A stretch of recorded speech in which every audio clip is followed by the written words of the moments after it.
Conseil de classe des joueurs de l'équipe de France qui a réussi et qui a raté son rassemblement. Salut tout le monde, c'est TMF et à ma grande surprise, je me suis pas ennuyé durant ce rassemblement. Je dois vous le dire assez franchement, je partais pas optimiste et honnêtement, je partais du principe qu'on allait 1. Pas pouvoir tirer beaucoup d'enseignements, 2. S'ennuyer comme des rats morts, bref, connaître un rassemblement qui est un rendez-vous ennuyeux habituel avec l'équipe de France, mais finalement, j'ai plutôt bien kiffé ces deux matchs. J'ai vu des choses intéressantes tactiquement, j'ai vu des joueurs qui se sont illustrés, j'ai vu des mecs qui étaient en position de marquer ou de perdre des points, s'enfoncer d'un côté ou de l'autre, et finalement c'était pas des matchs pour rien et j'ai même pas passé des moments désagréables devant ma télévision à regarder cette rencontre. Enfin ces rencontres, mais là je pensais à celle d'hier, mais ça vaut pour les deux. Donc on va faire dans cette vidéo le petit débrief des deux matchs de l'équipe de France. On va commencer par le positif, on verra ensuite le négatif et je vous donnerai ma conclusion globale. Installez-vous confortablement et bienvenue pour cette nouvelle vidéo Talk My Football.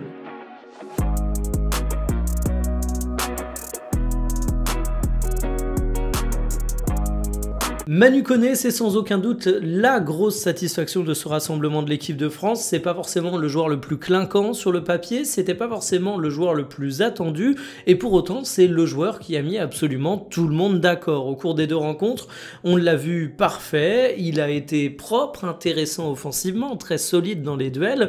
C'est un joueur qu'on connaissait déjà pour sa polyvalence, aussi bien capable d'évoluer comme un milieu offensif qu'un milieu défensif, et on se rend compte que sous les ordres de Didier Deschamps, ça prend tout son sens. C'est un joueur qui est protéiforme, certains le décriraient comme un box-to-box, d'autres comme ayant un profil technique un petit peu différent, et j'ai envie de dire, je m'en fous de coller une étiquette sur Koné. Moi, ce que j'apprécie chez lui, c'est justement le fait que coller une étiquette n'est pas si pertinent que ça, parce que c'est un joueur qui a une capacité à s'adapter à beaucoup de contextes tactiques, et peu à peu, il développe son intelligence de jeu, il prend de la maturité, et tu te rends compte qu'il est capable d'être le patron dont a besoin l'équipe de France au milieu de terrain. Alors évidemment, je m'emballe un petit peu en disant ça, parce que ça reste un jeune joueur, il n'a pas non plus 4000 références en équipe de France, mais si je regarde juste les deux rencontres des Bleus, est-ce que j'étais en droit d'attendre des choses supplémentaires de Manu Koné? La réponse est non. Est-ce qu'il aurait pu me surprendre davantage? La réponse est non, encore une fois. Moi, je dis juste bravo, et il y a des moments où il faut juste reconnaître que des joueurs marquent des points. On sait que le milieu de terrain, c'est pas le secteur où l'équipe de France est le plus doté en talent, donc là-dessus, grosse victoire pour les Bleus. Deuxième point de satisfaction, il va en surprendre quelques-uns, mais pour moi c'est Didier Deschamps. Alors Didier Deschamps, je suis pas son plus grand fan, mais j'ai jamais eu une opposition de principe à des entraîneurs ou des joueurs. Moi, je suis une station météo. Quand il pleut, je dis qu'il y a de la pluie. Quand il y a du soleil, je dis qu'il fait beau. Didier Deschamps, quand il pratiquait un jeu ô combien ennuyeux, j'étais le premier à lui adresser des reproches sur cet aspect. On pouvait débattre sur son pragmatisme, son sens de la gagne, mais en tout cas, c'était chiant. Et bien, au cours de ces deux rencontres, j'ai pas trouvé que l'équipe de France était ennuyeuse. Au contraire, Didier Deschamps a mis en place un système avec 4 offensifs. C'est pas ultra courant avec lui, donc il faut le mettre en avant. Et au-delà des noms que tu mets sur le papier, ce qui est intéressant, c'est l'animation de jeu. Et j'ai trouvé que là aussi, on avait quelques motifs de satisfaction. J'ai vu une équipe de France qui tenait enfin son statut, qui était capable de prendre le jeu à son compte, qui osait même, et ça c'est surprenant sous Deschamps, mettre en place un pressing haut. Bref, au moment où dans la presse on a énormément le nom de Zidane qui ressort, le successeur de Deschamps après 2026, eh ben je trouve que Deschamps est en train de faire sa mue, et en train de montrer que c'est pas un entraîneur dogmatique qui ne pratique qu'un seul type de football. Et si je veux encore avoir besoin de temps pour me dire qu'on a un nouveau Didier Deschamps, à tout moment on tombe contre une grosse sélection, Deschamps flippe et il revient à ses principes de base qui sont très rassurants. Mais en tout cas sur ces deux matchs, je me suis pas ennuyé, et je dois quand même le dire, c'est en grande partie grâce à Dédé. J'ai beaucoup aimé Michael Olise au cours de ces deux matchs de l'équipe de France. Alors évidemment, on va me renvoyer son erreur qui coûte un but face à l'Islande, mais ça peut arriver à n'importe quel joueur, et je préfère un milieu de terrain / attaquant qui fait une erreur à un moment qui peut le plomber, qu'un mec qui serait sans arrêt neutre, qui fait pas d'erreur, mais qui n'apporte rien offensivement. J'aurais un constat différent pour un gardien de but, pour un défenseur central, mais moi, ce que j'attends de Michael Olise en équipe de France, c'est qu'il soit capable d'apporter un petit peu de folie à une équipe qui en manque cruellement. Et c'est ce qu'il a fait. Pour l'erreur individuelle, ça arrive, mais je pense pas que ça se reproduira 1 million de fois. Il est placé par Deschamps dans le cœur du jeu. C'est pas forcément là où je suis habitué à le voir évoluer. Pour moi, Michael Olise, c'est le Bayern Munich, c'est un joueur de côté, c'est un mec qui a des capacités à faire des différences. Mais en équipe de France, il prouve qu'en fait, sa palette de talent, elle s'étend bien au-delà de ça. C'est un joueur qui a une intelligence de placement qui fait qu'il est le lien parfait entre le milieu de terrain et l'attaque, chose qui nous a beaucoup manqué. C'est un joueur qui est inspiré via son jeu long. Il a également une bonne entente avec ses partenaires et il a distribué pas mal de passes clés au cours des rencontres. Il est dangereux même dans la conclusion. Bref, on parle beaucoup de Dembélé, on parle beaucoup de Mbappé, et à raison, parce que ce sont deux joueurs formidables. Mais Michael Olise, c'est également une des stars montantes du football mondial. C'est également un joueur qui peut prétendre à être un des patrons offensifs de l'équipe de France. Et j'ai quand même l'impression que sous Didier Deschamps, eh bien, il a désormais trouvé sa place en équipe de France. Il n'est pas prêt de bouger de là. Et il l'a montré au cours de ces deux rencontres. Alors oui, je le redis, il y a cette erreur. C'est un épiphénomène, ça peut arriver. On ne va pas tirer de conclusion définitive là-dessus.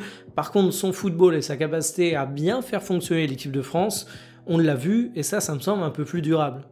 Je mets Tchouaméni dans les tops de ce rassemblement de l'équipe de France, même si c'est un joueur qui a été expulsé. Alors évidemment, son expulsion, il ne faudrait pas que ça devienne une habitude. C'est pas la première fois qu'on le voit avec l'équipe de France. J'ai donc hésité à le mettre dans les tops des Bleus pour cette rencontre, mais il m'a tellement convaincu à travers les deux rencontres en dehors de ça que j'avais quand même envie de lui donner un petit point, un petit cookie pour le récompenser de ses belles prestations. Je vous en avais parlé dans une vidéo sur le Real Madrid. Déjà, moi, j'ai pas mal d'attentes sur la saison de Tchouaméni. C'est un joueur qui, en club, a été baladé du milieu de terrain à la défense centrale. Ça peut brouiller un petit peu ses repères et je me dis que c'est l'année ou jamais pour qu'il fasse parler son plein potentiel. Et bien, en équipe de France, c'était un peu ça et j'ai trouvé qu'il a apporté tout ce que j'attendais de lui. C'est un joueur qui a eu un excellent jeu long, c'est un joueur qui a été vraiment d'une très grande autorité défensive et finalement il a su, en dehors de son expulsion un petit peu idiote, garder son sang-froid et être un petit peu la garantie technique sécurité du milieu de terrain dont on avait besoin à côté d'un Manu Koné qui a été extraordinaire, mais qui a un jeu qui est parfois un petit peu plus audacieux. Et en fait, ce Tchouaméni, il faut pas oublier qu'il a eu pas mal de coups d'éclat en équipe de France. Il a eu pas mal de rassemblements où ça a été un joueur vraiment majeur et j'ai l'impression que c'est par cycle. Il y a des cycles où on le décrit comme étant un joueur beaucoup trop neutre qui n'a pas sa place en équipe de France. Il y a des cycles où on le décrit comme étant un joueur absolument phénoménal, notre seule certitude au milieu de terrain. Je pense qu'il faut un petit peu lisser ces cycles, faire la moyenne et je me dis qu'au cours de ce rassemblement, il y a eu du très mauvais avec cette expulsion, mais j'ai quand même vu un Tchouaméni qui est associé à Manu Koné à toute sa place pour le milieu de terrain de l'équipe de France. Si on continue avec un système qui fait la part belle à 4 offensifs et qu'on doit choisir 2 milieux de terrain, ben moi ce rassemblement il m'a assuré le fait que Tchouaméni et Koné c'était une paire qui fonctionnait bien, tout simplement. Mon dernier top pour le rassemblement de l'équipe de France, c'est Kylian Mbappé. C'est pas forcément un top flamboyant parce que j'ai trouvé que face à l'Islande, il y avait du déchet dans le jeu, mais il marque face à l'Ukraine, il transforme un penalty face à l'Islande, il délivre également une passe décisive et globalement dans son attitude, je trouve qu'il porte mieux que jamais le brassard de capitaine.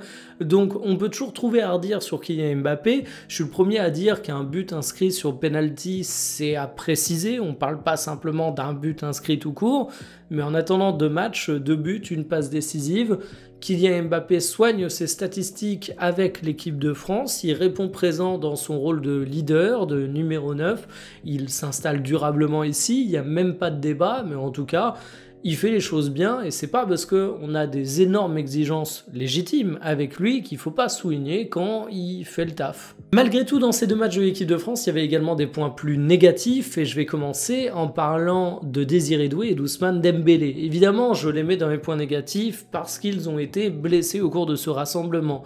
Ces blessures, elles sont très préjudiciables pour le Paris Saint-Germain, mais surtout pour les joueurs. Moi, c'est à eux que je pense.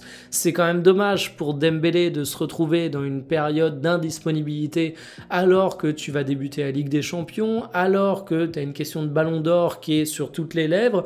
Et pour Désiré Doué, si l'absence est un peu moins longue, bah finalement ça intervient dans un moment où il était un petit peu moins en forme et je pense pas que ça va l'aider. Il va falloir faire preuve de patience quand il va revenir parce que le meilleur football de Désiré Doué, il se fera peut-être attendre un petit peu. Au-delà de ça, sur les quelques minutes de jeu qu'ils ont disputées, ce ne sont pas deux joueurs qui m'ont particulièrement impressionné, mais honnêtement, le contexte et le peu de minutes fait que je ne vais pas tirer des conclusions sur leurs prestations en bleu. Le flop, il tient purement et simplement au fait qu'ils se soient blessés, ce qui est un flop parce que ce sont deux joueurs qui ont largement les capacités à être titulaires en équipe de France. Après tout, face à l'Ukraine, Désiré Doué y débute en tant que titulaire, et si Dembélé avait été en pleine possession de ses moyens, je pense que c'est lui qui aurait débuté à la place de Désiré Doué. Bref, deux joueurs majeurs blessés, ça fait toujours mal au cœur. Un des rares postes où il y a une réelle concurrence en équipe de France, c'est celui de latéral gauche, et là j'ai quand même l'impression que Théo Hernandez a perdu des points de façon assez monumentale, et Lucas Digne a pas fait le match de l'année, il a simplement fait ce qu'on lui demande, mais alors vu la concurrence, il n'a pas à s'inquiéter, il suffit simplement de faire des matchs corrects. En fait, Théo Hernandez, il sort d'une saison qui a été très compliquée avec le Milan, il n'a pas recommencé sa saison du côté de la Saudi Pro League, donc il est un petit peu hors de forme, et je trouve que ça s'est vu face à l'Islande. C'est un joueur qui n'a pas répété autant les efforts qu'à l'accoutumée et tu sens qu'il n'est pas encore pleinement rentré dans sa saison. Il n'est pas cramé physiquement, il a 27 ans, faut pas déconner, c'est pas Papy Théo Hernandez qui aurait passé le prime de sa carrière, mais en tout cas, en termes de football, il va avoir besoin de se remettre les idées en place parce que même au-delà de ses capacités physiques qui étaient logiquement en deçà de ce qu'on peut attendre de lui, je l'ai trouvé légèrement incommodant dans le jeu. Défensivement, il était parfois un petit peu à la ramasse, il se prend un carton de façon idiote, ça peut arriver à n'importe quel défenseur, mais pour le coup, ça retranscrit plutôt bien le fait que c'était pas une assurance tout risque en la matière, mais ça, Théo Hernandez, il l'a souvent compensé par le fait d'être un joueur qui peut carrément être décrit comme un ailier, tellement c'est un latéral qui offensivement a des qualités, sauf que là, ça s'est pas vu, il a été plutôt timide, et pourtant ce match face à l'Islande, c'était l'occasion parfaite pour lui de briller. Il a beau être placé dans la hiérarchie comme un remplaçant, il était aligné aux côtés de titulaire, il a joué 90 minutes, il avait un adversaire qui était pas si dangereux que ça, donc il avait normalement moyen de faire parler son football, et il a loupé l'occasion, et je suis pas sûr que ce soit le fait de faire une grosse saison du côté de la Saudi Pro League qui va profondément changer l'équilibre des forces. Alors il y a des joueurs qui sont appelés et qui ne marquent pas de points, comme par exemple son frère Lucas Hernandez, mais pour le coup il n'y a pas de concurrence réelle entre Lucas Hernandez et d'autres joueurs en équipe de France. Pour le poste de latéral gauche, j'ai vraiment l'impression que Théo Hernandez, il devait prouver face à la concurrence de Lucas Digne. C'est un gigantesque échec, on peut pas dire qu'il l'ait fait, et c'est bien dommage. Mon ultime déception avec ce rassemblement de l'équipe de France, c'est les deux nouveaux, à savoir Akliouche et Ekitike, qui ont disputé leur première minute en équipe de France, mais habituellement on dit leur première minute au pluriel, non là c'est littéralement leur première minute, ils ont disputé qu'une minute. Enfin, pour être de toute bonne foi, Hugo Ekitike a disputé, attention, 10 minutes. J'avais totalement zappé au moment de l'enregistrement son entrée de 9 minutes pour 3 ballons touchés face à l'Ukraine. Donc autant pour moi, Ekitike, lui, il est venu pour un nombre massif de minutes de jeu.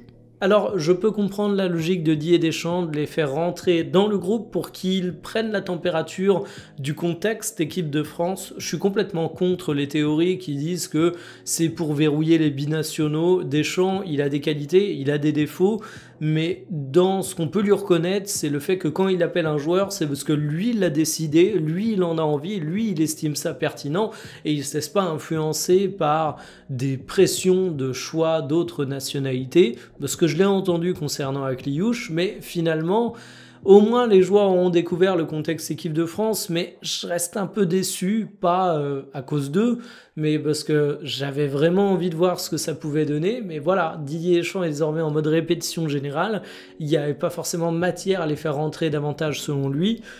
Dommage, parce qu'au lieu de faire rentrer Dembélé qui s'est blessé face à l'Ukraine, t'aurais pu donner un petit peu plus de temps de jeu à Akliouche. Ça faisait parfaitement sens vu la physionomie de la rencontre. De manière générale, je trouve que le banc de l'équipe de France au cours de ce rassemblement n'a pas donné énormément de truc à se mettre sous la dent. L'entrée d'Adrien Rabiot, elle est parfaitement anecdotique et finalement, le seul truc que j'ai vu ressortir dans pas mal de bouches autour de ça, c'est le fait qu'il s'est fait siffler. Malo Gusto a également eu un petit peu de temps de jeu, mais j'ai envie de dire que c'est malheureusement pour lui un des entrants qui m'intéresse le moins, parce que je pense que Jules Koundé sur son côté ne souffre d'aucune contestation. Bref, c'était un match de l'équipe de France où on a pu jauger 12 joueurs, mais guère davantage. Je compte donc le 11 titulaire et Théo Hernandez qui a été testé. Conclusion de ces tops et flops, je vais vous redire ce que j'ai dit en introduction, c'est que ces 2 matchs pour l'équipe de France ont été pour moi des moments sympathiques. Je suis le premier à parler du fait que je sois parfois un peu blasé des matchs de l'équipe de France, des rassemblements, de ces phases de qualification qui n'ont pas toujours un énorme enjeu. Et bien finalement, on a rencontré de l'adversité, finalement les 2 matchs n'ont pas été si simples que ça, et pour autant... Par exemple, le match face à l'Islande, ça s'est pas joué à grand chose. Il y a quand même pas mal de moments où je me suis dit qu'un nul était possible, mais c'est pas parce que l'équipe de France a été minable, parce qu'il y a quand même eu pas mal de buts attendus et des choses sur le terrain qui méritaient toute notre attention. Je dis ce que j'ai déjà dit au cours de cette vidéo, je suis pas quelqu'un qui colle des étiquettes. Parfois, je critique Deschamps. Vous avez vu que dans cette vidéo, j'en ai dit beaucoup de bien. Parfois, je dis que je m'ennuie avec l'équipe de France. Ici, je vous le dis, je me suis pas mal amusé devant les matchs. Alors, est-ce que c'est moi qui, soudainement, en ce mois de septembre, est devenu un irrécupérable optimiste? Ou est-ce que vous aussi, vous avez plutôt kiffé ces matchs, encore une fois, par rapport à ce qu'on a l'habitude de voir en équipe de France? Je suis pas en train de vous dire que ça valait la meilleure finale de Champions League de votre vie.